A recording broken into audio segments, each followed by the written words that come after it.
Whistle அடிக்கும்போது காது கேட்கல. டக்குன்னு நான் போயிட்டு நிறுத்துங்க அப்படின்ட்டு நிறுத்திட்டேன். அதுக்கப்புறம் அவங்க டென்ஷன் ஆயிட்டாங்க. அப்பதான் நானு சொல்ல வேண்டியதா இருக்குது எல்லார்கிட்டயும். சுபஸ்ரீக்கு வந்து காது கேட்காது, வாய் பேச முடியாது.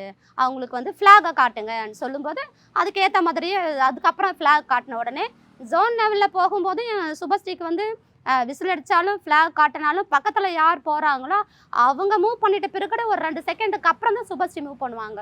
அது எங்களுக்கு கொஞ்சம் ஒரு 2 செகண்ட் கம்மியா தான் ஆகும் எப்பயுமே அது. அது ஒரு ட்ராபேக் இருக்குது அவளுக்கு. அவள அந்த 10 வயசுல எடுத்துன்னு சுத்த ஆரம்பிச்சேன்னா, நான் விழுப்புரம் ஃபுல்லா சுத்தின்னு இருப்பேன். என்னை எல்லாருமே ஒரு மாரி பார்ப்பாங்க விழுப்புரத்துல. அந்த பிடி சம்மந்தப்பட்ட வாத்தியாருங்க, மத்த வாத்தியாருங்க, எல்லாருமே ஒரு மாரி பார்ப்பாங்க. என்னடா எங்க பார்த்தாலும் சுத்தின்னு இருக்கிறா அப்படின்னு. அவளுக்கு நெறையா ஸ்போர்ட்ஸ் நடக்கிற இடத்துக்குலாம் இட்டுன்னு போவா. அதெல்லாம் பார்க்க சொல்லுவா.